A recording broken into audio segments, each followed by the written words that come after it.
Breaking right now on Morning News Now, desperation in Gaza ahead of a ground invasion by Israel. This morning, thousands of people fleeing to the still closed Egyptian border as Israel builds up its military presence around the Hamas-run region. Late last night, Hamas released its first video of a hostage being held in Gaza. In it, a 21-year-old French-Israeli woman saying she's injured but receiving care. But it's unclear when the video was shot or if she was forced to make that statement.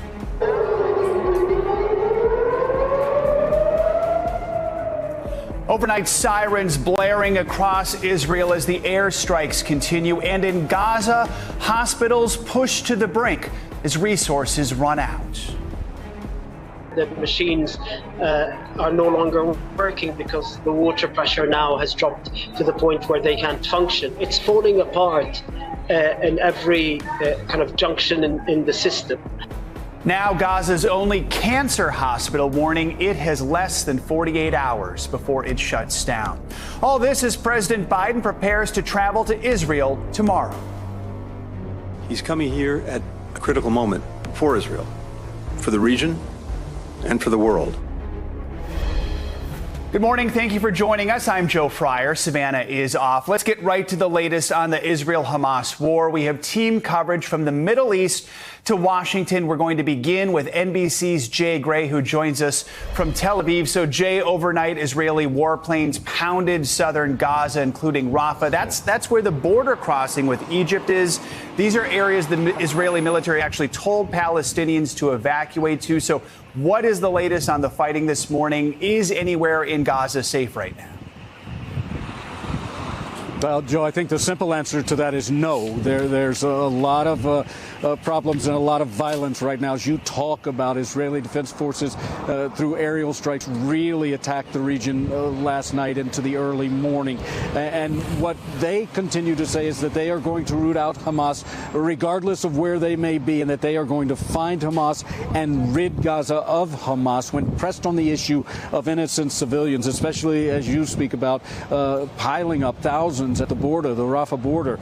What they say is that it is Hamas that put these civilians in harm's way, and their job to keep them out of harm's way, several times suggesting that Hamas is using those that are in the area as shields and to hide some of their weapons and other things that are going on there. And so they say that they're going to continue the attack until they are told otherwise from diplomats, and that they are going to intensify that attack eventually, Joe, as we've been talking about for days, perhaps moving in on the ground. Jay, we know UN agencies and rights groups are highlighting the humanitarian disaster that is unfolding in Gaza. We've seen aid trucks waiting at that Rafah crossing.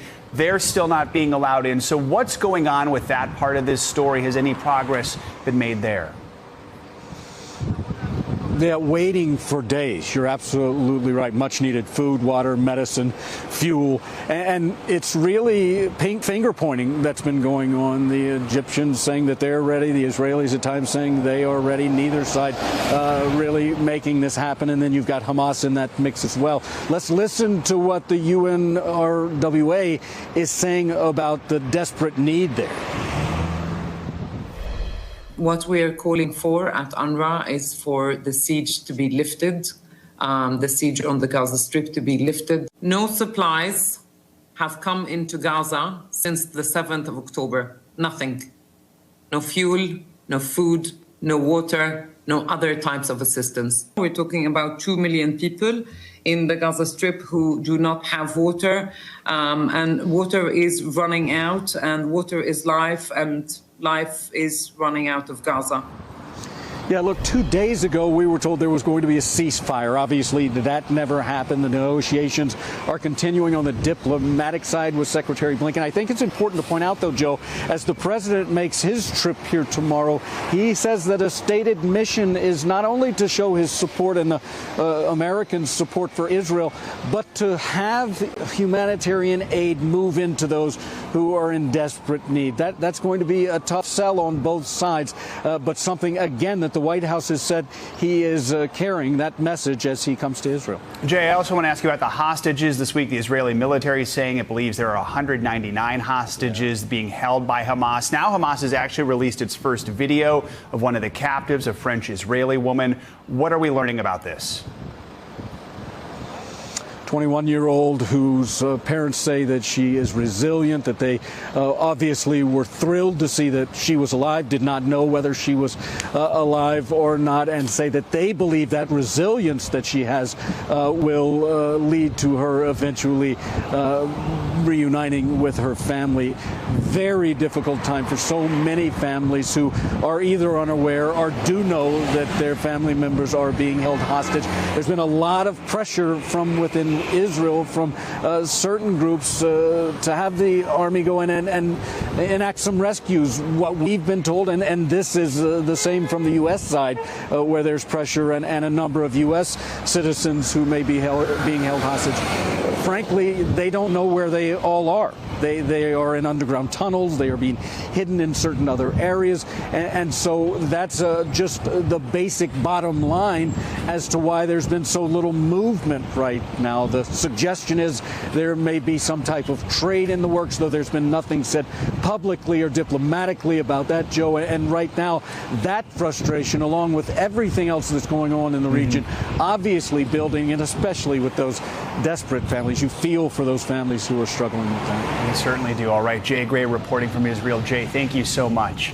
Let's bring in NBC News White House correspondent Monica Alba for more on President Biden's upcoming trip to Israel. Monica, good morning. So we just got this announcement. It's happening quickly, announced yesterday by Secretary of State Antony Blinken, who has been in the Middle East himself for several days now. We know earlier this year the president went to Ukraine when that war with Russia hit the one-year mark. So what can we expect from the president's trip this week? Who will he be meeting with?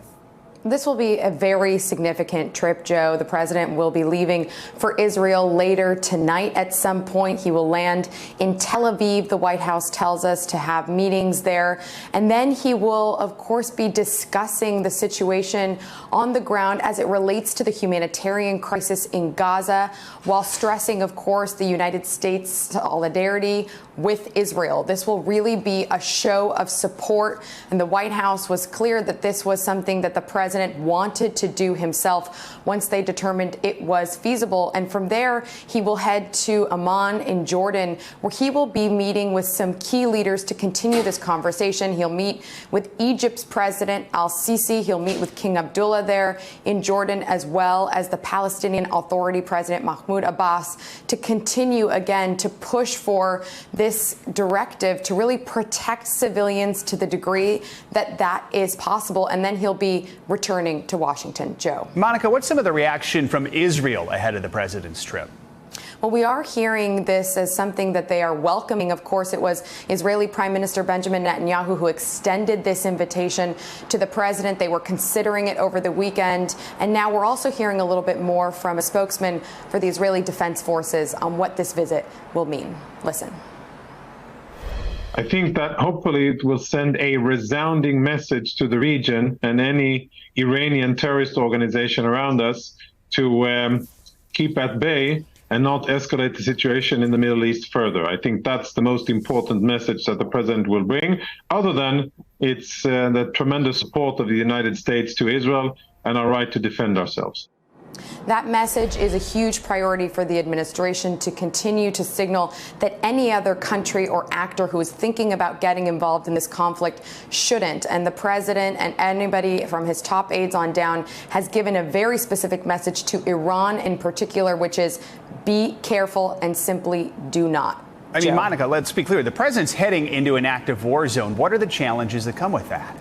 It would be complicated for the president to go anywhere. We know that from domestic travel, other international summits, overseas visits. This is a next level kind of complication. But we do know that they deemed it was safe enough to actually announce it in advance, which does tell you that the security parameters are in place for this to be a visit that, of course, has a lot of moving pieces, a lot of security and logistical considerations, but that they felt it was possible to do, and that the reason that they're going right now is also possibly because there may be a window before this ground invasion begins, though, of course, it is still a very active combat zone, and that reality is not lost on the White House or the president. Joe. All right. Monica, thank you so much. So the hostages taken by Hamas are still at the center of this war 10 days after the Hamas attack. We want to talk with NBC News terrorism contributor analyst Jim Kavanagh about the challenges surrounding this hostage situation, how it's complicating Israel's response. So, Jim, first let's talk about Hamas releasing this first hostage video. It's unclear when it was taken, but we know she's 21 years old. Her name is Mia Shem, and in the video she says she's being given medical care. She has to be reunited with her family as soon as possible. It's unclear if she's being forced to make any statements. Given your background as a former hostage negotiator, what might be the reason Hamas is just now releasing this video? Because, Joe, to Hamas, these hostages are extremely valuable. If you're a family of one of the hostages, this is something, a thread you should be able to hold on to in this dire situation. They went into Israel and they had the plan to take hostages. Hostages are extremely valuable to Hamas. In fact, the leader of Hamas in Gaza was an Israeli prisoner who was released in a hostage exchange for one Israeli soldier and 1,000 Palestinian prisoners. So in Hamas's eyes, life is not worth much, but these hostages are valuable, and that's important for the negotiators and everyone to understand going forward. So, Jim, this is a complex situation, to put it mildly. Israeli officials say Hamas hasn't said what it wants, how to begin negotiations, how many hostages it has taken. Hamas even threatened last week to start executing the hostages if Israel bombs homes in Gaza. So NBC's Lester Holt spoke to Gershon Baskin last night. He negotiated with Hamas to secure the high-profile release of an Israeli soldier back in 2011. Let's listen to what he said about the best way he thinks to open dialogue with Hamas. The best approach is understanding that it can't be directly done by Israel. To start a dialogue with Hamas, we have to understand who can do it. And the ones who can do it are the countries that have influence over Hamas, which are Qatar, Turkey, and Egypt, and Iran.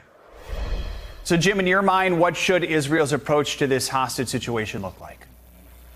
Exactly, Joe. Well, he's right about that. This is a case for a third-party negotiator, certainly not directly with Israelis. But Qatar is in a great position, as the negotiator mentioned, to be the third-party intermediary, because the leader of Hamas is in Qatar. He's actually in Qatar. So you have to understand when you're negotiating on anything, even this multi-layered hostage crisis here, it's not about what you want. You want the hostages, of course, but it's about what the other guy wants. And we can see a glimmer of that in what Hamas has done and said in the last weeks. We know them intrinsically over the last 40, 50 years. We know what they are, a violent terrorist organization. But watch what they say. Their leader said right away, to all the nations of the world, and especially Arab nations, you shouldn't trust Israel to give you protection. They can't protect you. And he referenced the broad attack on the south of Israel by Hamas. So this is the leader trying to be a nation. He's a terrorist group, but he wants to be an equal to other world nations, to give statements like a world leader would give a leader of a nation. Secondly, the statements of yesterday that Richard reported on, which is we may release foreign hostages unconditionally. Again, another statement. They want to be big. They want to be on the international stage. They want to be seen as a nation who would have largesse, who would give foreign hostages a break, release them. This is important in understanding what Hamas wants. They want to save face. They want to be important. They want to be equal on the stage with others. So you have to understand that. And you use a third-party intermediary, like the negotiator said, probably Qatar. You want to get as close to that leader as you can. In Gaza, it's very dicey. I mean, communications can be cut when you're negotiating with where the hostages are, even if you're making deals with the leader in Qatar. People can be killed. Negotiators can be killed. It's very, very dicey. And one other interesting development, Hamas says it's considering the release of non-Israeli hostages, something we'll be keeping an eye on. Jim Kavanagh, as always, we appreciate your expertise. Thanks for joining us this morning. Let's bring in Lieutenant Colonel Daniel Davis for more on the situation in the Middle East. He's a senior fellow and military expert at Defense Priorities. Good to have you with us. So far, Israel, we've seen this massive bombing campaign along with the full-on siege of Gaza. How do you assess the response so far? And do you think Israel's doing enough to minimize civilian casualties and adhere to international law? Well, that's a big question, and a lot of people have different views on that. But so far, what it looks like is Israel is basically trying to prepare the battlefield, and they are going after whatever targets they can find with intelligence, where senior leaders are, especially, or where they find any buildup of Hamas fighters or capacity, like some of these rocket factories, et cetera. Those are some of the things they're doing right now. But what I hope they're doing behind the scenes is preparing their forces operationally for what they're going to do, doing rehearsals about what they're going to actually face when they get in there, and most importantly, doing intelligence preparation of the battlefield. And what that means is they need to try to say, all right, if this is going to be our operational plan, then we need to know what is in this part of Gaza City, or what is in this other route here. What can we face? Because if you don't have that stuff ready, if you're not really ready for what you're going to find on the ground, then when you do go in on the ground, you could have a huge casualties. You could walk and blunder into traps set by the enemy, etc. We have some experience with this just recently when in Raqqa in 2017 and Mosul in 2016, when those big battles for those cities took place, it took months of preparations before the forces went in there. And I think that you're going to see some more delay from the Israeli Defense Forces. They don't want to rush to failure. Ahead of this expected ground battle, we've been talking so much about the humanitarian corridors. Why has it been so tough for Secretary Blinken in the U.S. to get these humanitarian corridors open? There's actually problems on both sides of the line. On the Egyptian side, they don't want, a lot of Hamas fighters infiltrating and coming into their country. They said, look, we've already got, upwards of 6 million refugees from all over the world and all over the region in here. We don't want any more. They have a lot of heartburn with Hamas itself because of their relationship with the Muslim Brotherhood. And then on the Israeli side, they say, look, we got to be sure that all these trucks and everything coming in there have to be all inspected because they don't want any weapons or ammunition being smuggled inside. And so you have a big standoff between, the two sides coming in there. Meanwhile, you have all the people that are suffering. You have up to 600 Americans that are trying to get out. Lieutenant Colonel, real quick, NBC News has learned from a defense official that 2,000 U.S. troops have been told to prepare to deploy to the region in support of Israel. Just very quickly, what would America's role be here? Those are like what they call enablers, with like the military trainers, they're experts, they're advisors, medical support staff, et cetera, people who can help you prepare your military. They're not trigger pullers, as we call them. They're not infantrymen, but they could support, anything in the future. And we'll see how that develops over time. All right, Lieutenant Colonel Davis, thank you so much. Appreciate you joining us this morning. Everyday people living inside Gaza and Israel have been bravely sharing their stories as the war unfolds around them. NBC News Now anchor Kate Snow introduces us to some of those voices.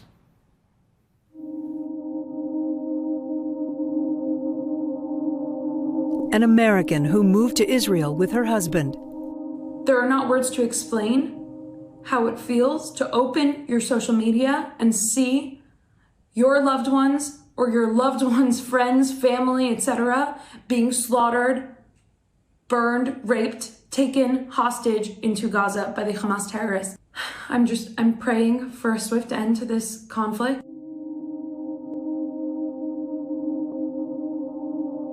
A young woman living in Gaza. It's been a few days, but I'm already drained and this feels like eternity. Entire neighborhoods are being wiped out of existence, one neighborhood at a time. And right now, we're just waiting on our turn sooner or later.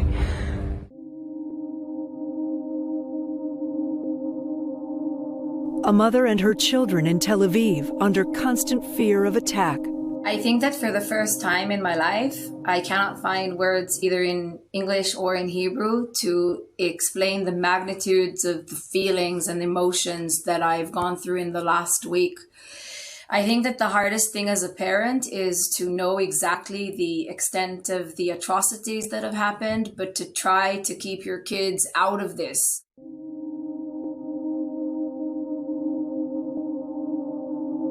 a doctor treating patients in Gaza. I'm trying to deal with patients. We have maybe 10 times the capacity of the hospital, overloaded with patients, 10 times the beds. The people, patients are in the corridors, in the streets. They are evacuating them because there is no other beds. Any other casualties come to the hospital. I can't work in here.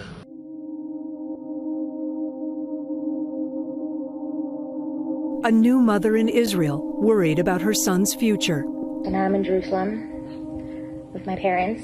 Our apartment in Tel Aviv does not have a bomb shelter, and I cannot watch a 15-day-old by myself. And I feel like I am not allowed to feel anything. I need to keep it together and stay calm for him and just help him eat and help him grow.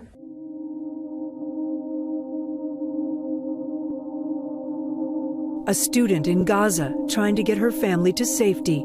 I've witnessed so many aggressions on Gaza, but yet have I ever seen anything this aggressive. This time I'm doubting that I'll make it out alive. All my friends have either lost their house, a family member. This time there's no safe place around. Yesterday we had to evacuate the whole building. I have to leave my room, my house, and my memories to go to a place that is no safer than my house. So we had to return back home because if I'm gonna die, I'm gonna die in my house. And our thanks to Kate Snow for that report. Now, tensions are rising here in the U.S. Federal authorities have now opened a hate crime investigation into the fatal stabbing of this 6-year-old Palestinian-American boy. NBC News senior national correspondent Stephanie Gosk reports.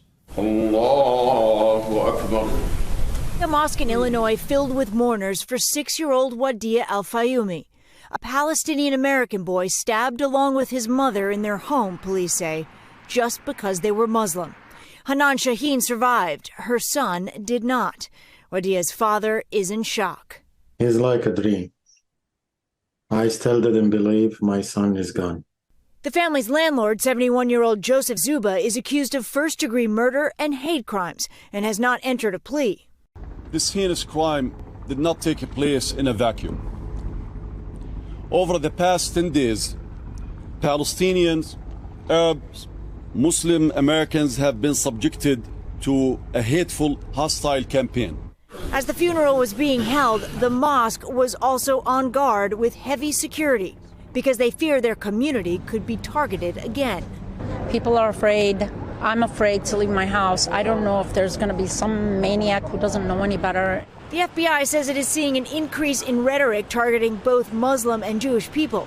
Law enforcement has ramped up security at places of worship. Since Hamas terrorists attacked Israel, the Anti-Defamation League says there have been at least 91 anti-Semitic incidents nationwide, 7 assaults, 20 incidents of vandalism, and 64 of harassment.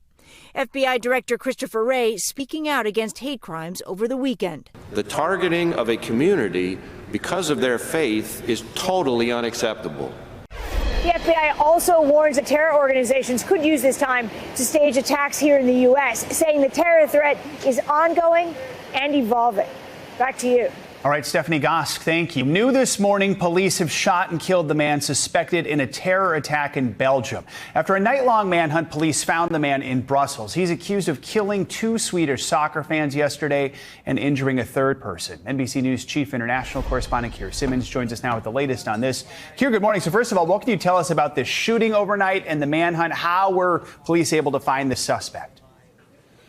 Well, Belgium's Justice Minister has just provided the shooter's first name, Abdel Salam, and an initial for his second name, say El, saying he's a 45-year-old Tunisian man. A man in question did appear to turn up in a social media video. It's not confirmed whether that really was him, but of course he was. The actual video of the attack was shared on social media, as so often with these things now, and this was the case in Brussels last night. It was filmed and put on social media, so they had an idea of what he was wearing, what he looked like. So they managed to get him in a short period of time, and I think there is deep relief about that. Keir, so what are we learning more about the shooter? Anything about a potential motive at all? No, we don't. I think it's too early for that. But I will say this, European diplomats I've spoken with in recent days have feared that events in Israel would spark violence in Europe. It's not clear this morning whether that's what this is, whether this attack is connected to those events in Israel. But, there are other aspects to this. There are 2 Swedish soccer fans who were killed. And back in September, there was a riot in Sweden over a burning of a Quran. So could that be connected? It's also being said by Belgian officials that the man declared himself as affiliated to ISIS. Is there a connection there? Are there other accomplices on the run? All of these aspects of this investigation still to be played out. And Keir, Brussels does have a history of deadly terrorist attacks. What more can you tell us about that? It does. Back in 2016, people will remember because it was dramatic, made a lot of headlines. Back in 2016, a double suicide bombing at Brussels airport left more than 30 people dead. And I remember that was a terrorist cell that had already carried out a killing spree in France the previous year. So there are recent and very painful memories in this part of Europe over this kind of extremist militant attack. And I have to tell you, one European diplomat I spoke to expressed that kind of fear that there may be a tinderbox scenario here, saying we don't want to import the crisis from Israel. We have seen Europe struggle to come up with a united response to what's happening in Israel. Finally, all 27 countries in Europe issuing a statement on Sunday night. But this kind of violence is one of the aspects that some European leaders at least have been very worried about. All right. Keir Simmons, Keir, thanks for your reporting. Appreciate it. Stay with us for continuing coverage of the Israel-Hamas war. Later this hour, more on the impacts of the violence on children and how to talk to your kids about what's happening in the Middle East. First, though, after the break, order in the House. We're going to take you to Capitol Hill, where House Republicans are set to vote on their new speaker. Again, this is Morning News Now. Welcome back. In just a few hours, the House is set to vote on a new speaker. Well, most Republicans are rallying around Ohio Congressman Jim Jordan. There are still plenty of holdouts, and that could put his bid in jeopardy. NBC News senior congressional reporter Scott Long joins us now with the latest. Scott, good morning. So Representative Jordan needs 217 to secure the speakership. Yesterday, he appeared to be short of that number. Has anything changed overnight? Well, actually, things have changed overnight. Jordan is slowly and methodically building support for his speakership. He flipped a handful of really critical no votes to the yes column yesterday. He spent, as you remember, all weekend on the phone, working those phones, also having individual meetings with lawmakers yesterday, and then meeting with the larger group. And he has been able to flip some really key members, including some swing district members like Ann Wagner of Missouri. Also, a big get for him was Mike Rogers. We talked about this yesterday, the Armed Services Chairman, who has been concerned about spending for Ukraine. He is a defense hawk. He said after having a conversation with Jim Jordan that he is now going to vote for Jim Jordan on the floor. And finally, that third bucket of lawmakers that we've discussed before, appropriators, those who control federal spending. One of those appropriators, Ken Calvert of California, also a swing district representative, also saying after a conversation with Jordan, he will now throw his support to Jordan. So some big movement in the speaker's race. However, he's not quite there yet. So, Scott, who are still some of the holdouts? What are their concerns? Yeah, there's a small contingent from Florida, which is interesting because that's the home state of Matt Gaetz, the guy who got us in this place in the first place. But folks like Mario Diaz-Balart, Carlos Jimenez, John Rutherford, all these are Florida guys who say that they just really don't like how this whole thing has gone down. They are sticking either with Kevin McCarthy or they'll cast their ballot for Steve Scalise, who you remember last week withdrew from the speaker's race after winning the nomination after McCarthy stepped down. And so separate from that, there are a number of Republicans who have other concerns with Jim Jordan. Ken Buck, who served in the Freedom Caucus with Jim Jordan, said he has concerns about January 6th and Jim Jordan's involvement in January 6th in the opposing of the certification of the 2020 election.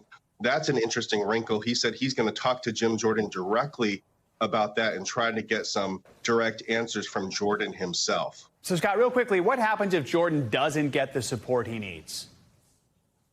Yeah, good question. We could be in the same situation that we were in January, where we see this go to multiple ballots. You remember Kevin McCarthy had to go 15 rounds with his detractors before he was able to win the speaker's gavel.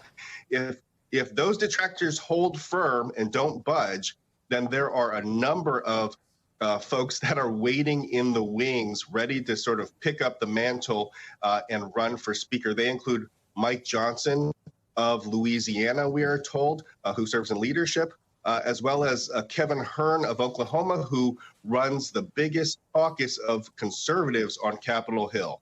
All right, we'll see what happens in just a few hours. Scott Long, thank you so much.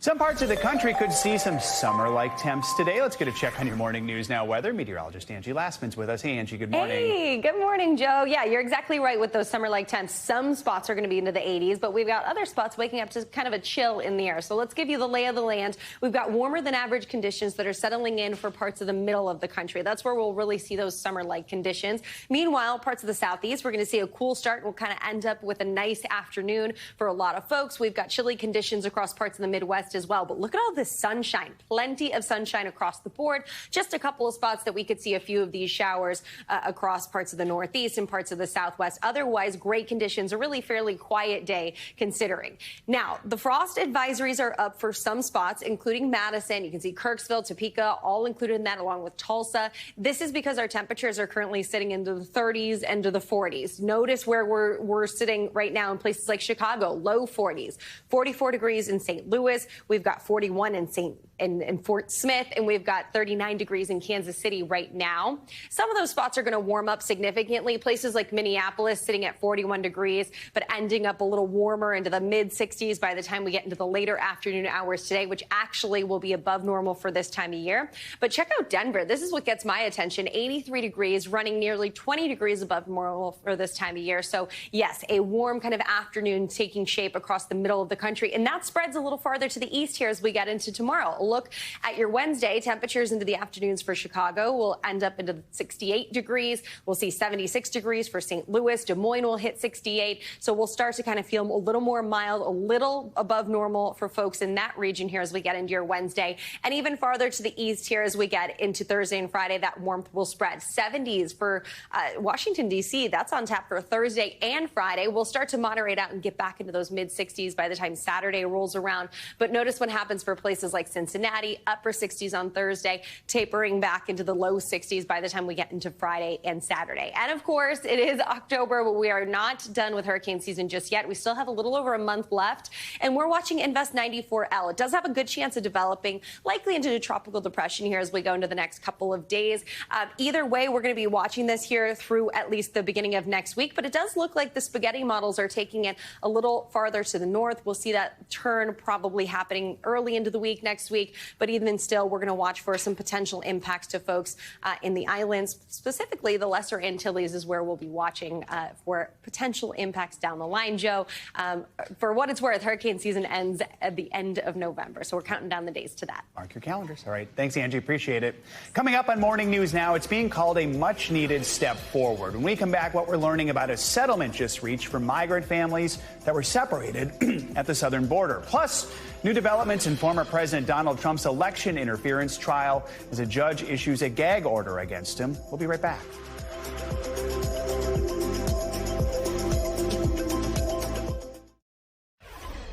Welcome back. A tentative agreement has been reached between the Biden administration and migrant families that were separated at the border during the Trump administration, mainly from 2017 to 2018.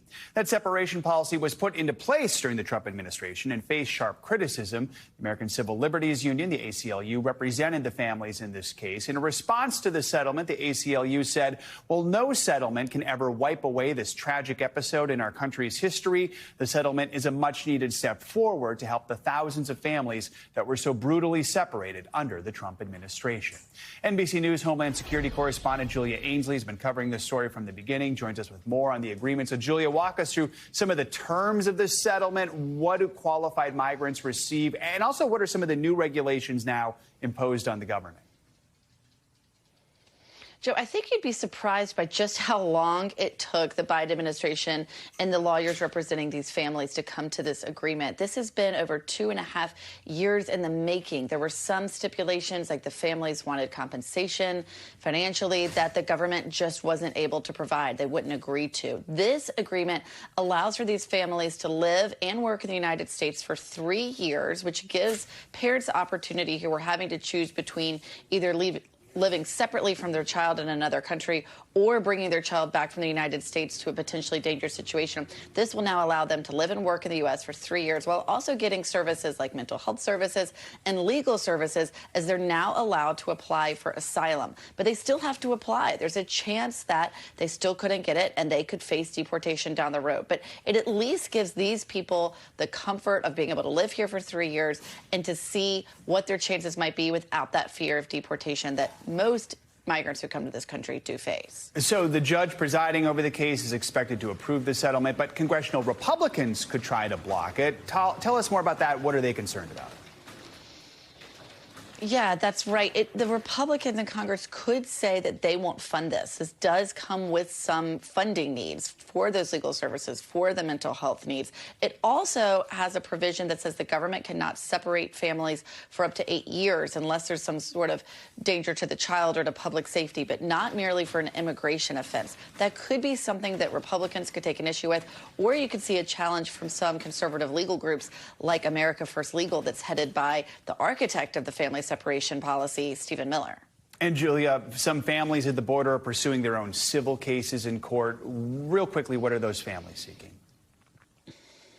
Those families are seeking compensation under a tort act because they tried to do this as a class action lawsuit. If you can remember, about 2 years ago, President Biden was asked if the government would be given $450,000 to these families because that was the settlement they were on their way to. He said, absolutely not.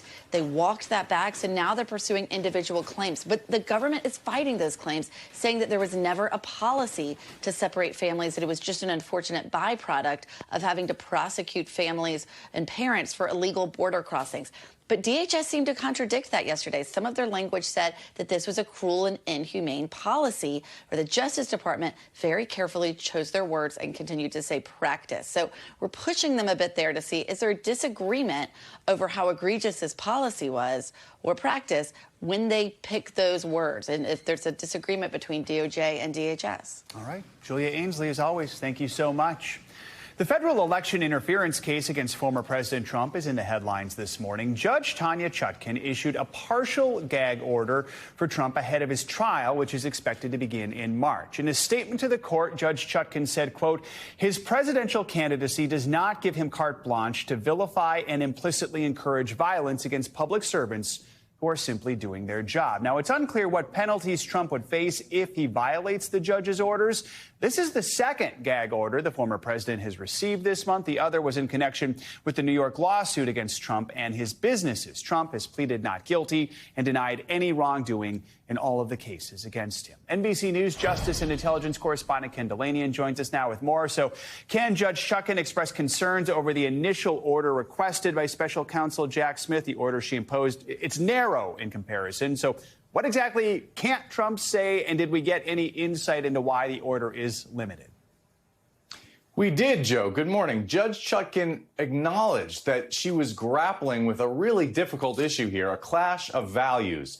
Former President Trump's First Amendment right to engage in political speech while he runs for president, and the public's interest in a criminal justice proceeding free from witness intimidation or jury tampering. And what she decided was that Mr. Trump's attacks on the prosecution and on court personnel and on witnesses thus far, calling people deranged and lunatics and corrupt, that went too far. She said that veers into trying to intimidate people and trying to affect the process. And so she's prohibiting him from doing that, from attacking prosecutors, witnesses, court personnel. Not clear whether she included herself in that category. We'll find out when we see the written order.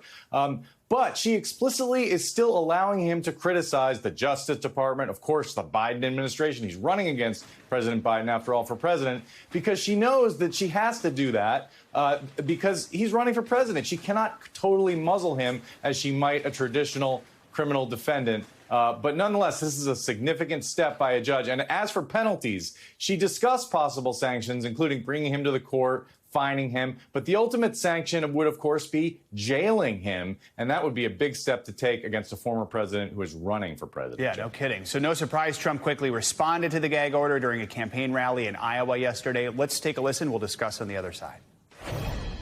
A judge gave a gag order today. Did you hear that on speech?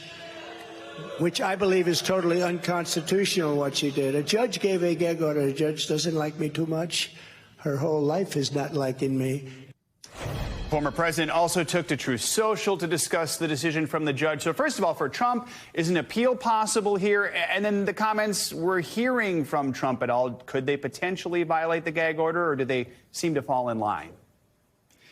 I was actually struck that he seemed quite careful and measured in his comments. He appears to be trying to comply with the order, which was kind of an open question as we were going into this. An appeal is not only possible, Joe, it's guaranteed. Former President Trump said it would happen. His lawyer said it would happen during the hearing, and there's every reason to believe that this will go all the way to the Supreme Court because there are novel issues here. You know, can a judge gag a presidential candidate? And the real question is going to come down to, you know, can she prohibit him from saying, for example, that the process is corrupt and that the Biden administration is orchestrating this criminal prosecution, which is false, but it's one of the premises of Mr. Trump's presidential campaign, Joe. All right. Ken Delanian, thank you so much. Coming up, as war unfolds in the Middle East, parents are now faced with a difficult decision. When we return, we're going to talk to a professional about how to talk to your kids about what's happening. This is Morning News Now.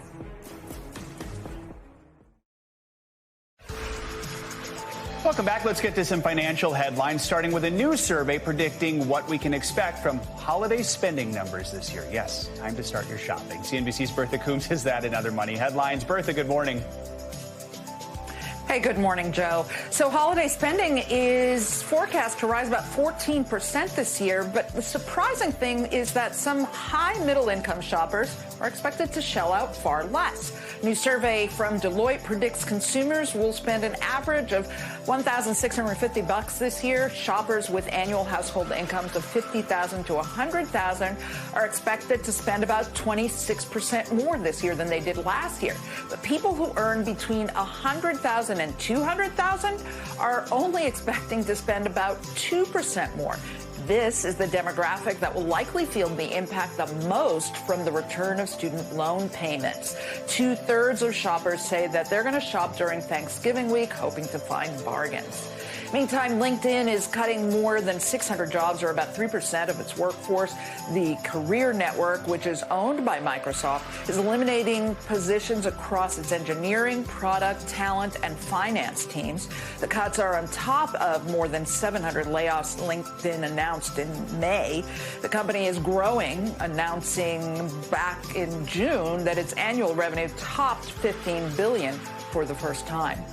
And Snapchat is now allowing websites to embed public content, including within lenses, spotlight videos, public stories, and profiles. Users who want to embed something can open up the content on a desktop browser using the link.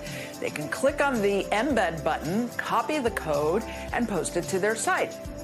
Instagram and TikTok have long offered web embeds so blogs and news sites can include content from their platforms. Snap is hoping this move will drive more traffic to the app and website. Although, Joe, I got to tell you, when talking about Snap, I feel like I really need to defer to Savannah Exactly. Sellers. So do I. She is the Snap star. She knows it all. Exactly. All right. Bertha, thank you so much. Appreciate it.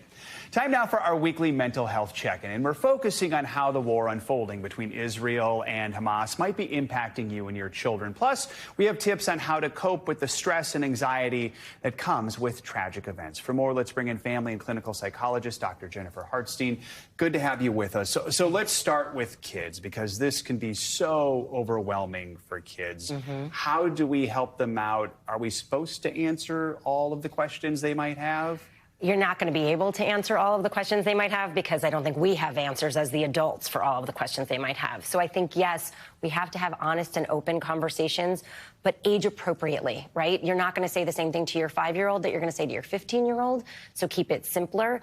And I think the best piece of advice is answer what they're asking, not more than that. So keep it simple, keep it precise, and keep it honest. It's hard for adults, too. We see it on television. We can't escape it because it's on our phones. It's on social media all the time. First of all, why is it we experience such intense emotions during moments like this? Well, I think we are human, right? And as humans, we look out for other humans. I mean, inherently, we're all good people, and we want to care for others. And I think the level of devastation and the fact that it also involves so many families and young people makes this even harder for many of us, and we just can't understand it. So it just kind of gets to our hearts, and it makes us want to be able to reach out and do something. So what can we do to deal with the stress? And this is important, to disconnect, but also to not be uninformed. Right.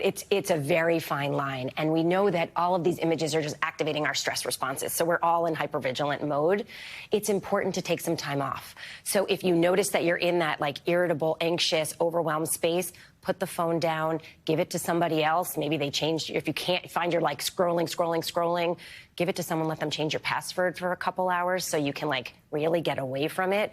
But especially if you have children, you have to take care of yourself first and model that behavior of being engaged in the real world, finding the good, finding a glimmer of hope for yourself. Model that for your kids so that they know that they can also put their phones down and walk away from some of the social media overload. Is it important, I mean, not so much with your kids, but with adults, to just talk about what you're feeling with each other? That can make a difference? Well, just reaching out, right? Rather than reaching out on social media or sending a text, make the phone call, make a real connection. That can be so protective for all of us.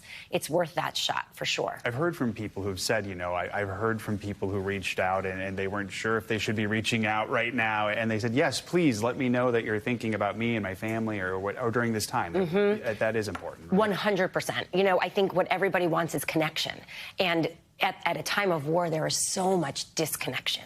So really being able to have that connection is so important, even if it's just, hey, just checking in, want to see how you're doing, can go a long way. Dr. Jen, thank you so much. Good to have you on. We appreciate it.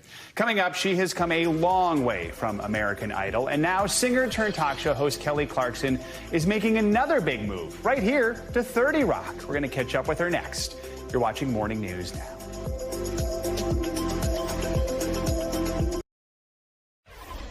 We want to end this hour by welcoming a new face to 30 Rock. Kelly Clarkson's new home is right here in the Big Apple. She'll be filming her show just a few floors up from where we are right now. Natalie Pasquarella with NBC New York caught up with Clarkson to talk about the big move and how she's adjusting.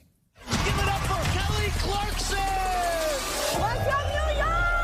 Kelly Clarkson is back in the New York groove, this time for good. Welcome to New York permanently. You. Kelly's been taking viewers behind the scenes of her move to the iconic 30 Rock. We are in the hallways of 30 Rock. We're officially here. What is that feeling when you're in this building? I mean, you know you're in the building too, so it's so magical. It's just like my Mary Tyler Moore moment every time you walk to work. When we caught up during filming with her studio audience, Kelly told me the move next to shows like Today, The Tonight Show, and SNL has been smooth, with the exception of getting into the building. Don't forget the badge. That's the one thing. I did. Don't forget the badge. And by the way, I don't have an ID with the last name Clarkson on it. And this girl was not letting me in, y'all. No. I was like, I can sing for you. I have been there. I like it though, because it makes me feel safe, because this girl was like, that's real cute. I don't care. Now that she's here, she's ready to rock.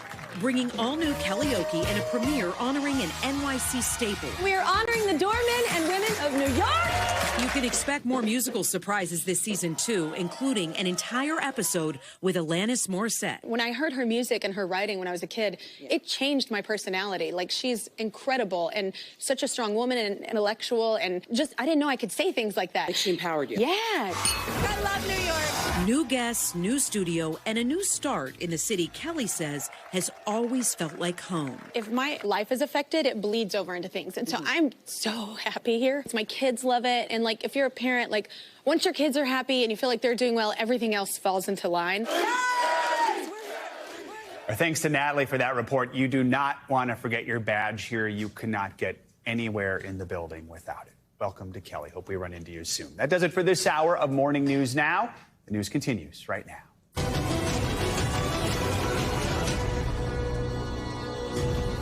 Top of the hour, let's get straight to our continuing coverage of the Israel-Hamas war. President Biden is heading to Israel tomorrow to underscore U.S. support and consult on next steps. This as Secretary of State Antony Blinken also announced a deal to help humanitarian aid reach civilians in Gaza.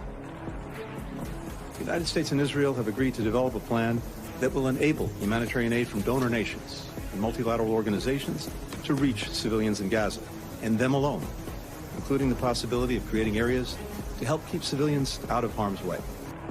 That announcement comes amid a surge of crowds waiting at the Rafah border crossing into Egypt. Palestinian civilians with foreign passports, including hundreds of Americans, desperate to escape the war zone, with Israel postured to wage a full-scale invasion at any time in Gaza. We are getting our first look at one of the people being held hostage by Hamas. This is a still from a video released by the group allegedly showing a 21-year-old French-Israeli woman abducted at the music festival during the October 7th attack. Hamas now says it will release non-Israeli hostages if, quote, the necessary conditions are available. Good morning. Thanks for joining us. I'm Joe Fryer. Savannah is off. We have full team coverage of this developing situation on the ground from Israel to Washington. We begin this hour with our chief foreign correspondent, Richard Engel, reporting from the Israel-Gaza border. Diplomatic efforts are underway to establish a safe zone in Gaza for Palestinian civilians. And for the first time, Hamas said it is willing to free foreign hostages, including Americans. Israel is continuing this morning to pound the Gaza Strip on its mission to destroy Hamas, as hundreds of thousands of Israeli troops ring the area, ready for a ground invasion after Hamas killed 1,400 Israelis and took hostages, including women, the disabled, and children. Hamas continues to fire rockets deep into Israel. And in the north, from Lebanon, the powerful Hezbollah militia is firing on Israeli troops and positions along the border, threatening to open a second front.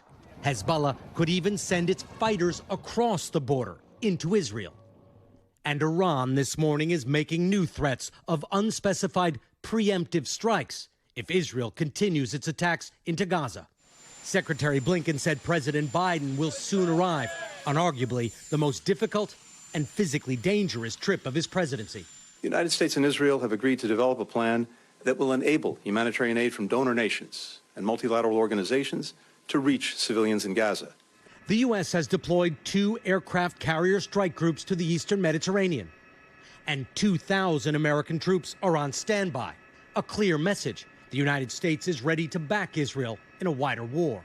But there are signs of hope that diplomacy and deterrence may be working.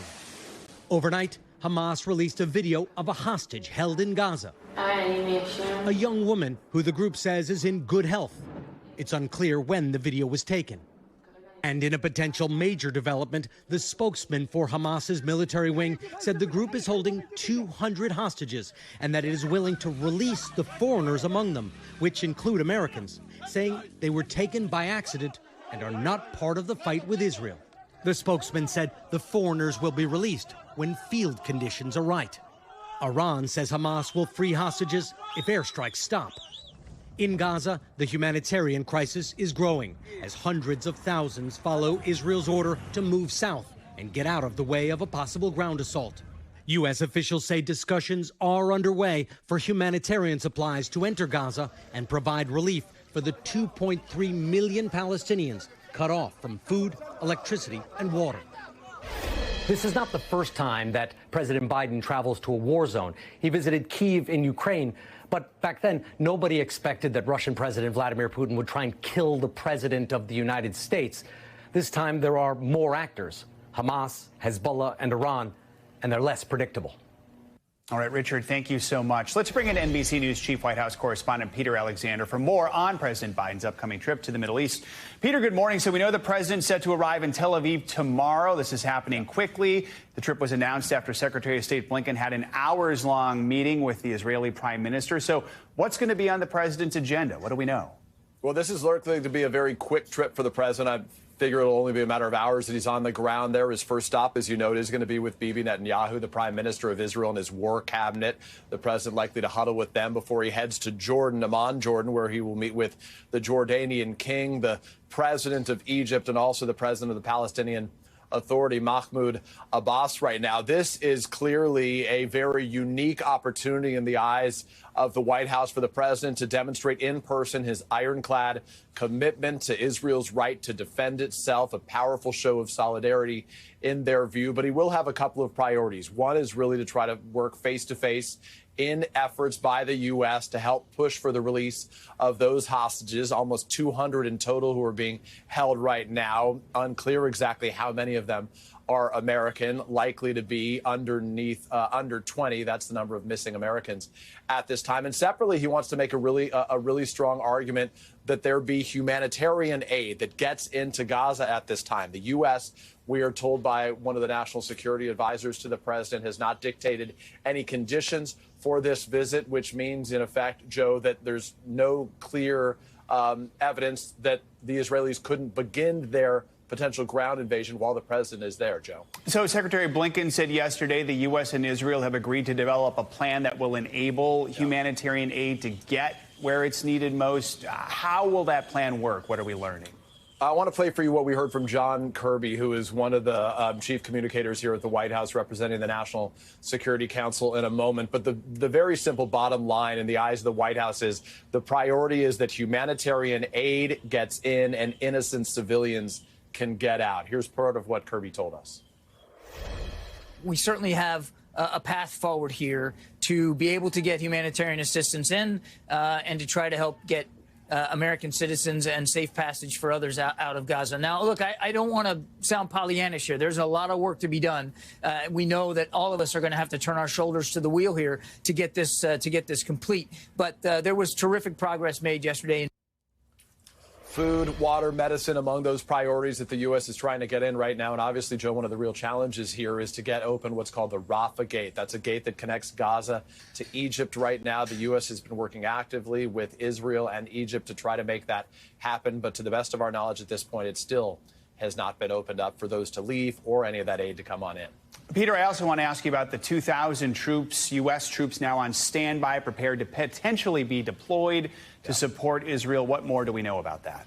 Well, they now have basically what's called prepare to deploy orders, where they're given basically a 24-hour window where they could get the call up at any time to head to another nation, not Israel, in that region, where they would arrive in a support role for the Israelis with intelligence needs, explosives expertise, and things of that sort right now. The U.S. obviously has made clear, as have many of those at the White House, that the U.S. has no plans at this time that they would be sending any U.S. ground troops into Israel or into Gaza to help try to retrieve those Americans being held hostage right now. But this does demonstrate, with a pair of carrier groups, one already in the Eastern Mediterranean, another carrier strike group on its way there right now, that the U.S.'s role is growing as they try to make sure that no other actors get involved and further escalate this war, Joe. All right, a lot to cover at the White House this morning. Peter, thank you so much.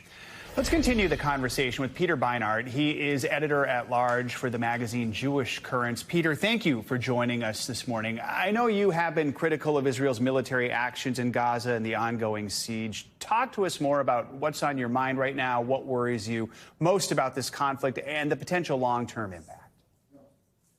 You know, I entirely understand how agonized people in Israel are. All of us Jews in the diaspora are also still in shock and in agony. We have the list of the names of captured in our refrigerator, on our kitchen. We look at it every day. People are just overwhelmed by grief and rage. But I remember what the mood was like in the United States after September 11th, a little bit similar, this understandable sense of fury because of the horror of what had been done.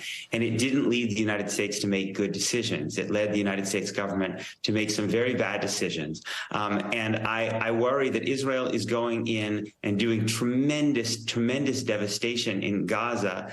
And yes, it can probably kill a lot of Hamas fighters, and it can destroy a lot of Hamas weaponry. But then what? Israel can't really occupy Gaza, or else it will be faced with a kind of insurgency that the United States dealt with year after year after year in Iraq and Afghanistan.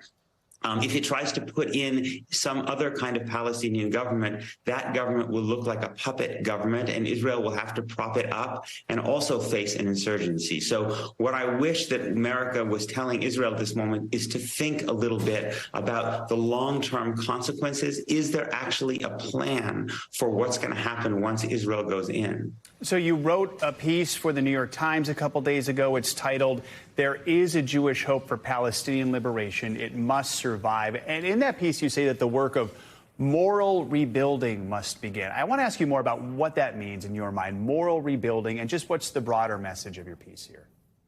The message is that Palestinians lack basic rights, but they have a moral obligation to resist ethically. You can't kill civilians. That's barbaric. And Palestinians need to take it upon themselves to resist Israeli oppression in an ethical way. But those of us who aren't Palestinian need to show that nonviolent ethical resistance, which Palestinians have tried, that can work. Because when people feel that their nonviolent efforts at fighting oppression don't get anywhere, then it empowers the barbarism of what Hamas did. It doesn't justify in any way what Hamas did. But if we want to stop things like Hamas, one of the things we need to do is show Palestinians that when they do nonviolent resistance in the tradition of the civil rights movement in the United States, that succeeds.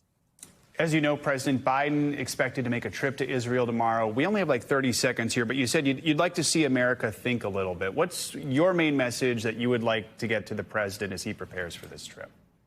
If I were the president, I would tell Netanyahu that we have learned through some very painful experience since 9/11 that it's easy to invade countries and easy to overthrow governments. It's very, very hard to know what to do then. We were in Afghanistan for 20 years. I think that's something the Israelis should hear now. All right. Peter Beinart, thanks so much for joining us this morning. We appreciate it.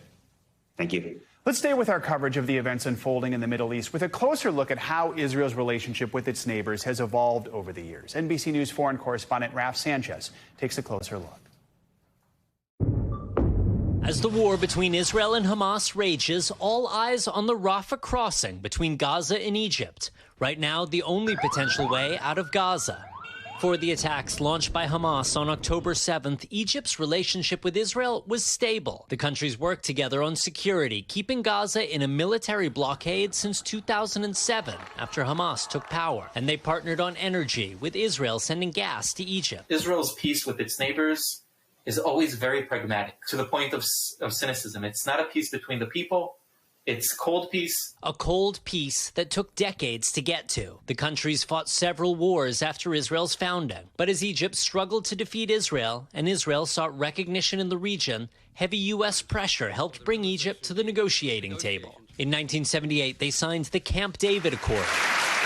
And the next year, a peace treaty, with Egypt becoming the first Arab country to recognize Israel. Jordan, to Israel's east, followed, signing a peace treaty with Israel in 1994, working together on security in the occupied West Bank. But tensions on Jerusalem's holiest site, the Al-Aqsa Mosque, also known as the Temple Mount, have complicated relations. Here's the King of Jordan just last year. If people want to get into a conflict with us, we're quite prepared. I always like to believe that let's look at the glass half full, but we have certain red lines. And if people want to push those red lines, then we will deal with that. To Israel's north, two countries that don't officially recognize it, Syria and Lebanon. Relations between Syria and Israel, ice cold. They've battled over which country should control an area called the Golan Heights, which Israel seized from Syria in 1967. And Israel supported rebels fighting against Syria's leader Bashar al-Assad in a long, bloody civil war. Relations tense with Lebanon, too, with wars in 1982 and 2006, and a delicate balance now not to tip this war into a second front. Israel's relationship with the broader world changed drastically just in the last few years. In 2020, the United States kicked off the Abraham Accords, forging a deal with the United Arab Emirates to normalize relations with Israel that snowballed into additional deals with Bahrain, Morocco, and Sudan. The Abraham Accords in the past 3 years have really increased trade between Israel and the region. It was the most progress the region had seen in decades, right at the end of the Trump administration. We know Israel's Prime Minister Netanyahu also spoke with the UAE's leader Sunday night, and the two agreed to keep in contact, something unthinkable just a few years ago. President Biden was signaling the potential for more progress just weeks ago. You and I, 10 years ago, were talking about normalization with Saudi Arabia, and I think we look at each other like, who's been drinking what? This time with Saudi Arabia. But then Hamas attacking civilians inside Israel, maybe derailing those talks. U.S. Secretary of State Blinken meeting with Crown Prince Mohammed bin Salman Sunday, trying to keep things moving forward. But the future of Saudi-Israel relations clearly in limbo. If the war stays limited in its scope, it might end up improving the chances of a normalization deal between Israel and Saudi Arabia. If the war becomes escalated, if it really becomes a major humanitarian crisis, it'll be very hard for the Saudis to justify this towards their own population.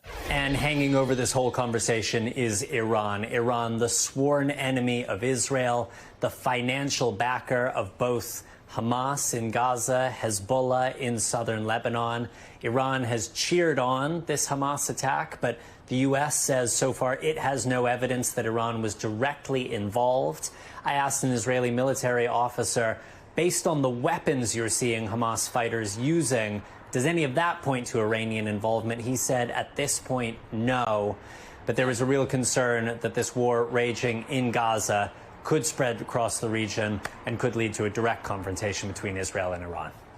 All right, Raf Sanchez, thank you so much. The impact of the escalating war between Israel and Hamas is being felt in communities all around the world. We want to bring in Noah Tishby. She's an Israeli actress and a former Israeli special envoy for combating anti-Semitism and the delegitimization of Israel. Thank you so much for joining us. It has been 10 days since the Hamas attack. Just first of all, talk about the impact globally on Jewish communities, just all around the world? That's a great question.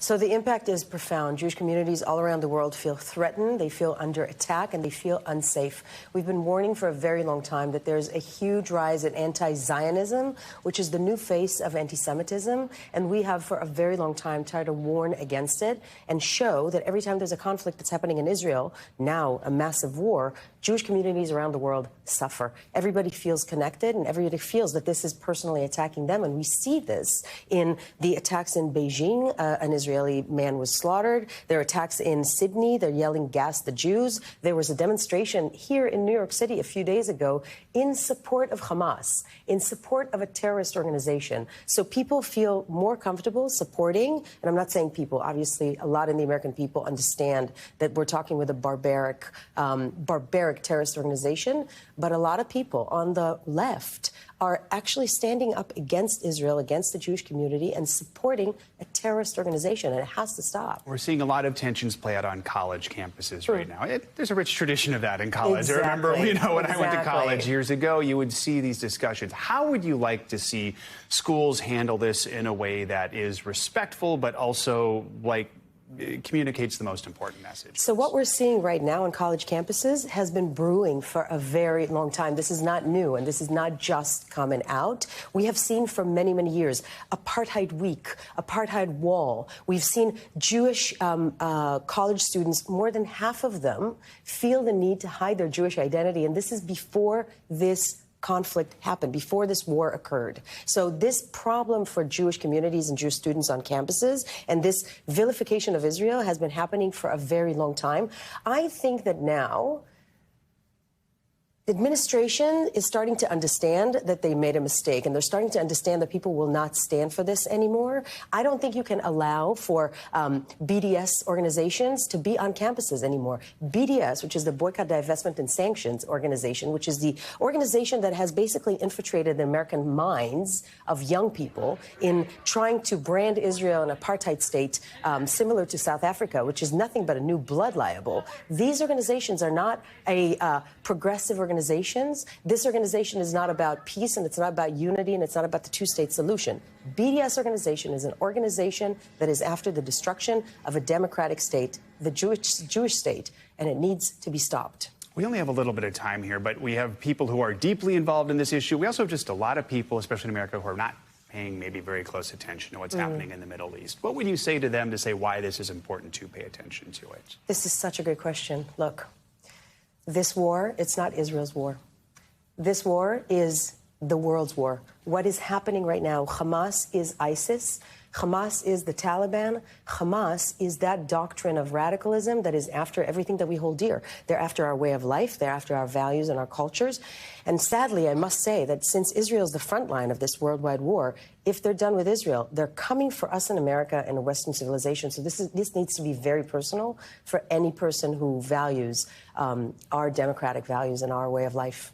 Noah Tishby, thank you so much for joining us this morning. We appreciate your time. Thank you for having me. Now to Brussels, where the man police say shot and killed 2 people and injured a 3rd person has been killed by police following a night-long manhunt. Authorities say the shooter claimed to have been inspired by the Islamic State militant group. NBC News chief international correspondent Keir Simmons is watching the latest developments and joins us now. Keir, good morning. Hey there, good morning. And Belgium's justice minister providing the shooter's first name now Abdel Salem, and an initial for his second name, L, saying he is a 45-year-old Tunisian man. European diplomats I've spoken with in recent days have feared that events in Israel would spark violence in Europe. This morning, it's not clear whether that's what this is, whether this attack is connected. This morning, hours after this killing spree, people running for cover as a shooter fires directly at victims. An overnight manhunt ending with a suspect shot dead. I was frozen. I couldn't move, this witness says. He came back out and shot another bullet. 2 were killed, Swedish soccer fans in Brussels for a big match. This, the moment the game was called off. I think everyone was quite scared. It's crazy, of course. It's a hit against democracy. The Belgian Prime Minister saying a man who posted on social media claiming responsibility for the attack said he was inspired by ISIS. Last night, 3 people left for what was supposed to be a wonderful soccer party. 2 of them lost their lives in a brutal terrorist attack. In September, a riot broke out in Sweden over the burning of a Quran, while in 2016, suicide bombers at Brussels airport killed more than 30. The French president saying Europe is shaken. Brussels has been hit by an Islamic terrorist attack. Again, Europe already on edge with the war in the Middle East ramping up. The Belgian Prime Minister resolute overnight. Terrorism will never defeat us. And this morning, Joe, Belgium's Interior Minister says the possibility of accomplices cannot be ruled out. Belgium and many European countries have raised their terror threat levels. They're unlikely to reverse that while the crisis in Israel continues, Joe. All right, Keir, thank you so much. A horrific murder here in the U.S. is also believed to be linked to the growing violence overseas. A funeral was held over the weekend in Illinois for a 6-year-old Palestinian-American boy who was stabbed to death in his own home. Police believe the boy and his mother were attacked because they're Muslim. NBC News correspondent Maggie Vespa is outside the Illinois jail where his accused killer is being held. Maggie, good morning. Joe, good morning. The FBI and the Department of Justice confirmed they have now opened a federal hate crimes investigation into this horrific attack. Meanwhile, also yesterday, we saw the first court appearance for the suspect, where local prosecutors say the suspect, the family's landlord, was angry over the Hamas attacks in Israel and was also afraid, they said, his Palestinian-American tenants, a mother and a little boy, were going to hurt him. This as authorities across the country warn Americans to be vigilant about extremism and hate. In suburban Chicago, a packed funeral. And unimaginable grief for a boy murdered, police say, because of war a world away. It's not our war. We need to save our kids. Prosecutors say 6-year-old Wadia Al-Fayoumi, a Palestinian-American boy who loved soccer and Legos, was killed Saturday. According to police, he was stabbed 26 times with a military-style knife. His mother hospitalized after she was stabbed a dozen times. Prosecutors say the family's 71-year-old landlord, Joseph Zuba, attacked her over the conflict in Israel. They said Zuba's wife told them he had been listening to conservative talk radio on a regular basis and believed his tenants were going to call over their Palestinian friends to harm them. Zuba faces murder and hate crime charges in Illinois. This morning, the FBI and DOJ have opened a federal hate crime investigation. Wadia's own father speaking in Arabic, calling his son a martyr. Are people here afraid? Yes, people are afraid. People are afraid. I'm afraid to leave my house. This as the FBI warns of mounting threats against Muslim and Jewish people nationwide. You Zionist pigs are disgusting. This morning, an Ohio man faces charges for, police say, going to multiple homes with Israeli flags and making anti-Semitic remarks. This as tensions are high across the country, with protests on both sides since the conflict began. In D.C., multiple people were detained Monday for blocking the White House gates after hundreds marched for peace in Gaza. War is never, ever a solution for anything. Back in Illinois, there was heavy security guarding an innocent boy's funeral. One mourner saying it's the smallest coffins that are the heaviest. He was less words to his mom. Mom, I'm fine. You know what? He is fine. He's in a better place. His last words there was so much pain at that funeral, as expected, tragically. Back to the criminal case, the judge did say in that appearance yesterday that he would appoint Joseph Zuba, the suspect, a public defender. Per court documents, that doesn't seem to have happened yet. We did reach out to Zuba's wife. So far, no response. It's also worth noting the judge called Zuba a threat to the community and denied his pretrial release. And then one more note, Joe, back to that funeral. Mourners yesterday called for a stronger condemnation of anti-Muslim rhetoric from President Biden, who did release a statement saying, quote, this horrific act of hate has no place in America. Joe? All right, Maggie, thank you so much. Coming up, it is one of the most iconic pieces of art in the world. What researchers just discovered inside the Mona Lisa and what it may teach us about the man who painted it. But first, the House set to vote on a new speaker today, but will Republican infighting derail another nominee? Got the latest next.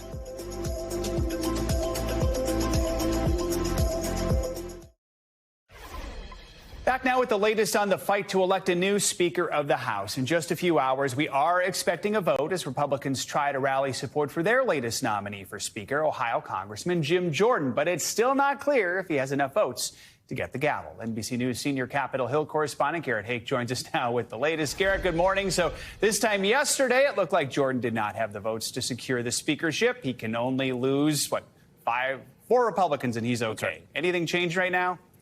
Joe, like moments after we got off the air yesterday, it seemed like the dam broke for Jim Jordan, where a bunch of these people who had been holding out against him over the weekend started to come out in pretty quick succession, saying they'd had positive conversations with him and they were now ready to support him. So he picked up a number of votes yesterday, but I don't know if that number was big enough for him to win it, at least not on a first ballot today. As you said, you can only afford to lose 4 votes on the floor among Republicans if all Democrats stick together, which they will. And so the margin are just very narrow. I think there are enough Republicans who are still either kind of against Jordan in theory based on his political history or upset at him over how we got to this moment to block him on a first vote today. But I think we could be going into a long, perhaps not as long as what we saw in January, situation of banging our heads against a wall here until we have a breakthrough. Right. So we're looking at the magic number there. We're taking a baseball term and applying it to politics right now, 217. If Jordan doesn't get that number,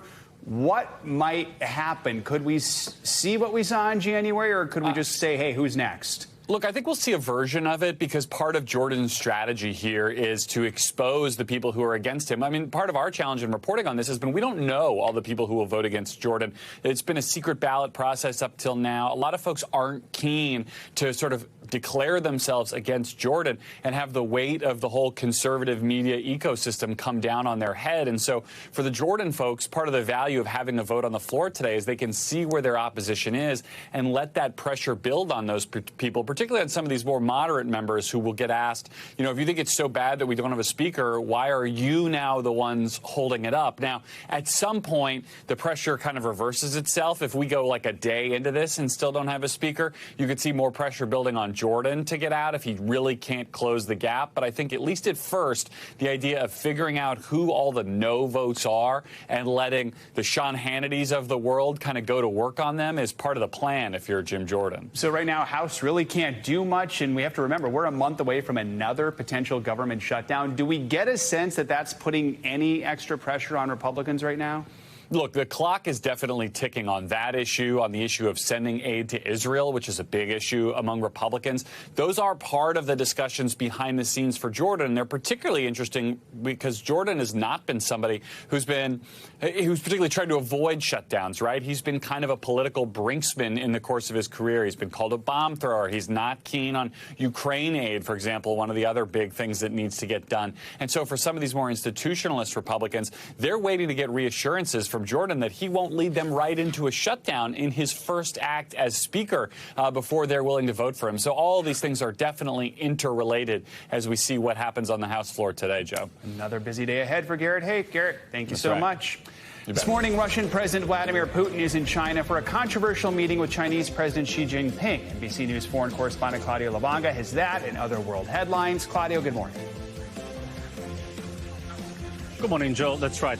The Russian President Vladimir Putin arrived this morning in Beijing for the ongoing Belt and Road Summit. During his visit there, he is expected to meet with the Chinese leader Xi Jinping. Now, this is a rare trip for the Russian leader who has an arrest warrant against him by the International Criminal Court for allegedly deporting children from Ukraine illegally. Now, President Putin's visit also underscoring China's support for Moscow amid global pushback over the war in Ukraine. China is currently hosting its third annual forum, welcoming over 130 countries to Beijing to discuss some of President Xi Jinping's international projects. Now let's travel over to Brazil, where the Amazon River reached its lowest level in over a century. This ongoing record drought is impacting hundreds of thousands of people. Tributaries are rapidly drying up, leaving boats stranded and cutting off food and water to remote villages. Brazil's Science Ministry is blaming El Niño, a natural phenomenon that drives up extreme weather patterns in many parts of the world. The ministry says they expect the drought to last until at least December. And we end our tour around the world in France for a look at some hidden secrets behind the famous Mona Lisa.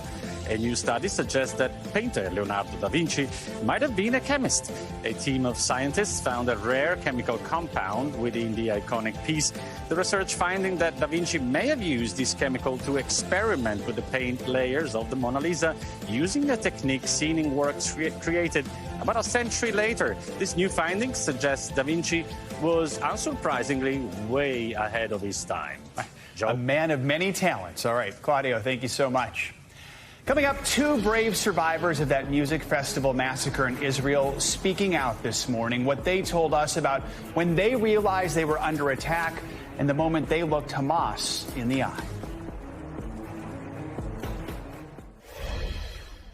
We're back this morning. Hospitals in Gaza are in crisis. More than 10,000 people are injured, and that number continues to rise. Doctors are struggling to keep up, working around the clock to care for the injured. Hospitals are overcrowded and running out of supplies. Nasser Hospital is one of them. Gaza journalist Akram Asadari has an update on the hospital that doctors say is on the verge of collapse. I am now at Nasser Hospital. Nasser Hospital is the second biggest hospital in the Gaza South. According to what I understood from the doctors that I talked to, they are running out of supplies to the extent that they have been collecting some of the storage, some of the stock from some of the medical practices, some of the private doctors. They are taking whatever stuff they have for the sake of to be able to accommodate the very large number of people coming to the hospital. In the last few hours, hundreds of people come to this hospital, and around 80 killed people came here. So because of this very difficult situation, they have tried to cope and they have been collecting the medical consumables from the medical centers in the different areas and the private doctors as well.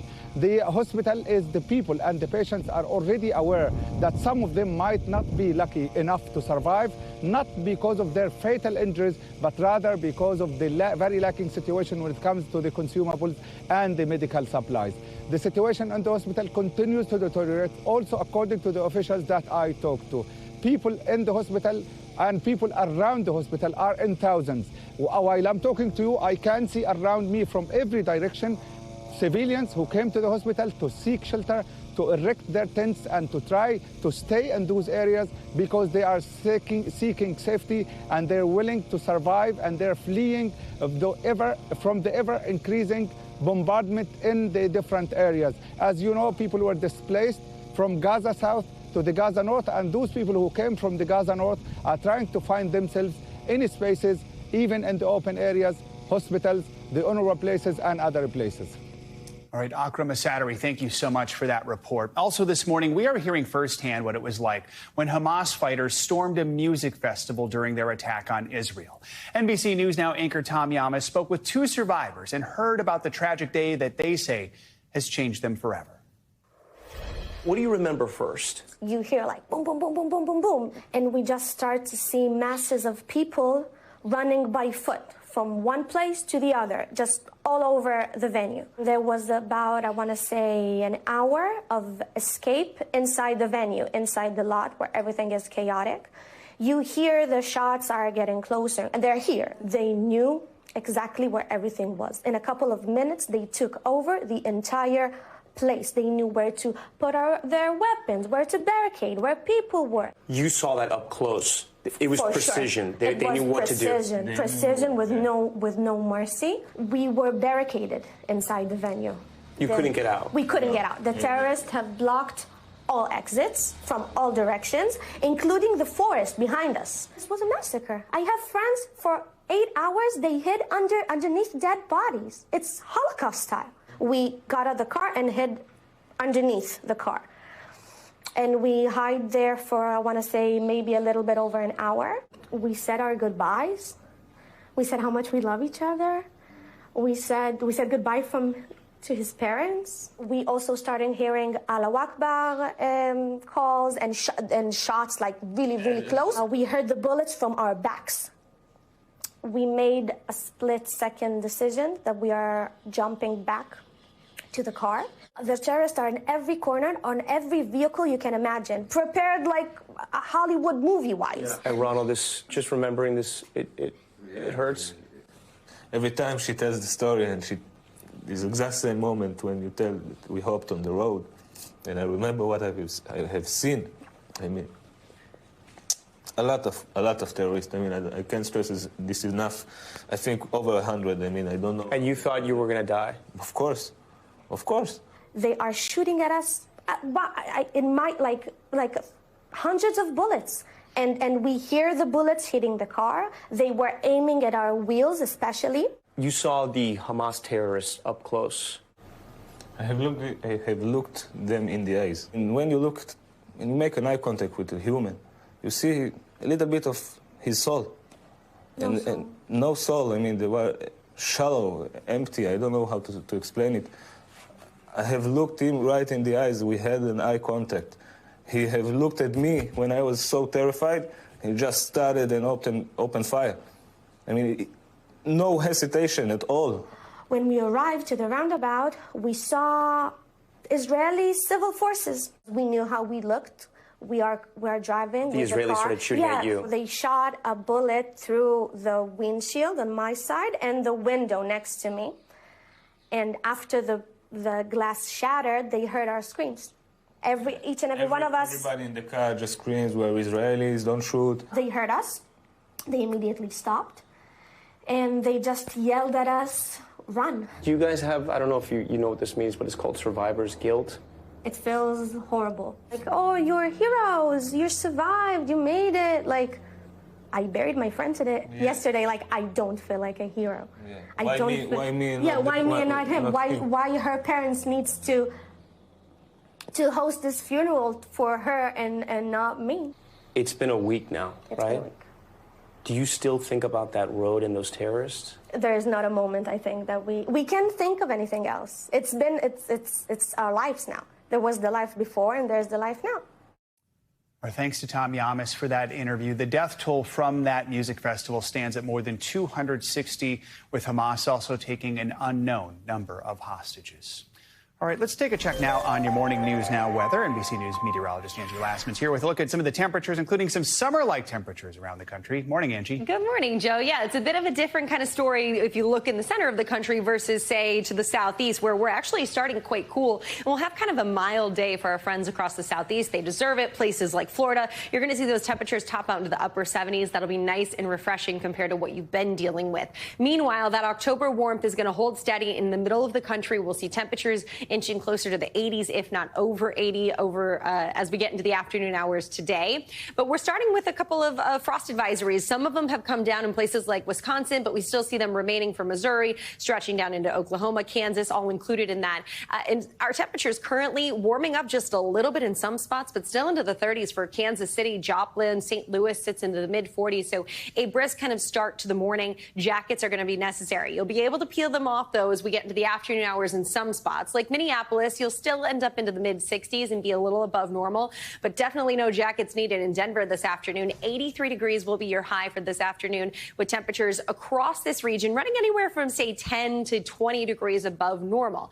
And that summer-like warmth starts to spread a little farther to the east as we get into tomorrow. Temperatures will linger into the low 70s for Kansas City, upper 70s the farther south you go. In places like Green Bay and Minneapolis, you'll run just a couple of degrees above normal, but still be into those low 60s, so kind of a comfortable fall day for you on tap as we get into your Wednesday. Looking ahead, though, Thursday and Friday, it'll be quite warm for Washington, D.C. Low 70s it is. For Raleigh, similar story. We'll get back to those more typical temperatures here as we get into the weekend and beyond. And, of course, we've got to take a quick peek at what we're watching in the Atlantic. The tropical Atlantic does see a potential kind of unorganized area, but it does have the chance to likely develop here into a tropical depression in the next couple of days. The good news is these spaghetti plot models are taking it for a turn north as we get into next week, but we'll have to see what it means for impacts to places like the Lesser Antilles. Puerto Rico could potentially see some impacts. What those impacts will be, though, still to be seen, Joe. But the good news is it does look like these models take it back out to sea. That is some good news. All right, Angie, thank you so much. No Coming up, more employers are pushing for a return to the office, and it may be paying off. We're breaking down the new numbers on remote work and what they tell us about the future of the workforce. Also, more and more women are breaking boundaries in one of America's most traditional sports, baseball. That story just ahead. We're back with some financial headlines. It could be time to change out of those pajama pants if you're still wearing them, because recent survey numbers show working from home is on the decline. CNBC's Bertha Coombs has that and other money news. Bertha, good morning. Hey, good morning, Joe. You know, employers have been pushing for the last couple of years to get folks back into the office. Well, it looks like they're starting to get some traction on that. A recent survey from the Census Bureau shows that fewer than 26% of households still have someone working remotely at least one day a week. That's down from the peak of about 37% back in early 2021. Only 7 states, really, you know, places with the big metros and Washington, D.C. have remote work rates that are above 33%. Employees still desire some form of remote work. In fact, demand for remote jobs outpaces the number of companies that are actually still offering them. Bandcamp, which helps millions of artists market their music directly to fans, is cutting nearly half of its staff. Bandcamp was recently sold by Epic Games, the maker of Fortnite, to Songtradr, a music licensing company. Songtradr had said not all Bandcamp employees would be absorbed after that sale. Bandcamp gives creators and record labels an average of 82% of sales revenue, far higher than other streaming services. And Netflix is expanding its test of streaming games to the U.S. now. feature, which lets you play games streamed from the cloud on your computer or TV, launched last year in the UK and Canada. Netflix says it's a limited test for now, and there are only 2 games available. If you do have access, you'll have to download a special controller app to play games on your TV. On the web, you can play with a mouse and keyboard. Netflix has been growing its games library as a way to offer benefits to subscribers. I'm thinking, Joe, subscribers who actually prefer games over content. I'm not one of them, but I know there are some folks who prefer that. Someone's probably going to enjoy it. All right, Bertha, thank you so much.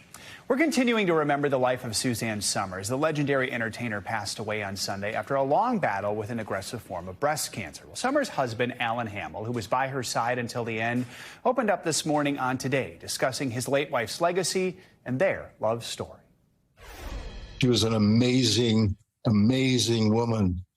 Aside from all her accomplishments, she was an amazing wife and an amazing mother as well. She's the one who pulled our family together. I didn't do it. She did it. And she really knew what she was doing. So I will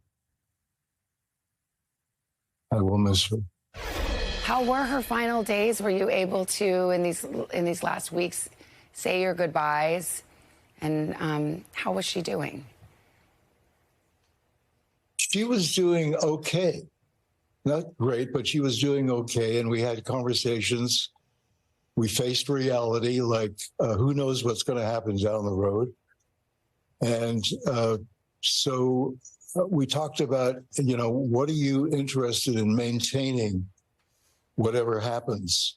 Mm-hmm. And she said, we've worked so hard to provide incredible products for all my ladies, all the clean, organic products. She said, I hope that we'll continue doing that long after I'm gone.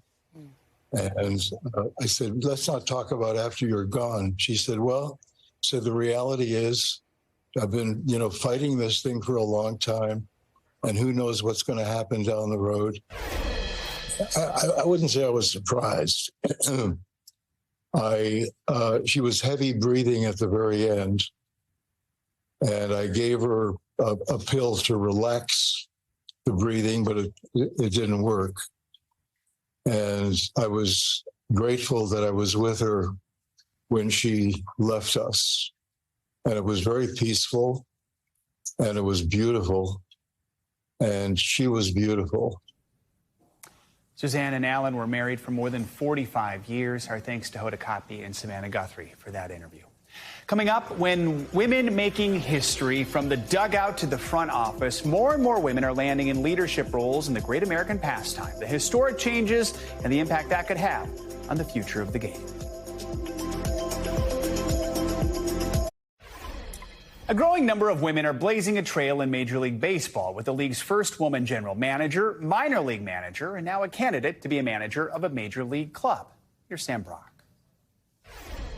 Well, it's been a groundbreaking last few years for women in professional sports, and now some big news. It was only a couple of weeks ago that we were out here celebrating the achievements of Kim Ng, the former GM of the Miami Marlins, who just became the first woman GM in any of the 4 major U.S. sports leagues to get her team to the playoffs. Well, she is now ending her time with the Marlins. And the question at this point, where will she go next? As thousands of miles away in San Francisco, the Giants considering a historic hiring of their own. Over the last few years, Major League Baseball breaking boundaries that have endured for generations. With perhaps the most significant symbol of that growth, former Marlins GM Kim Ng, who's now out of that role. I think when I got the job, I understood the magnitude for society, for my career. Ng talking with us only 2 weeks ago about rewriting history by reaching the playoffs. But in a stunning turn of events Monday, the Marlins posted this statement. Although the club exercised its team option for her to return for the 2024 season, Kim has declined her mutual option.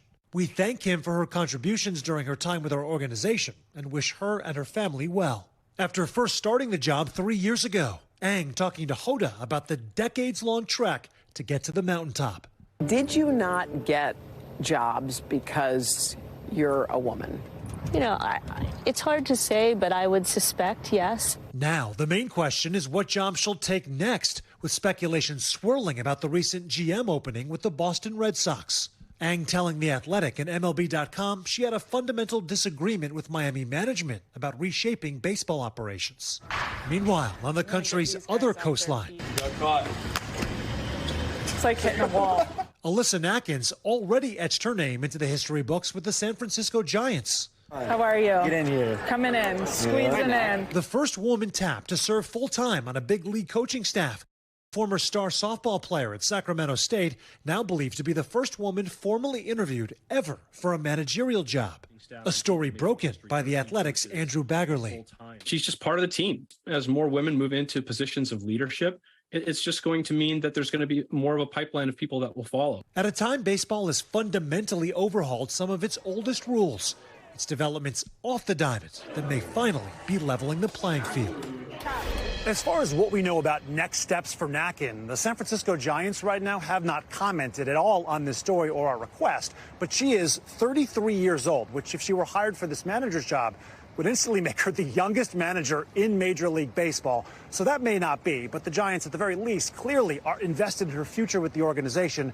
Also worth noting, she started out with the club in 2014 as an intern in baseball ops, and that slowly expanded over the years to when she became the first woman to serve on a Major League Baseball coaching staff.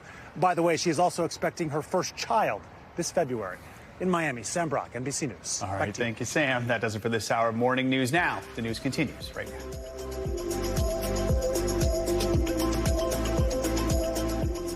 Thanks for watching. Stay updated about breaking news and top stories on the NBC News app or follow us on social media.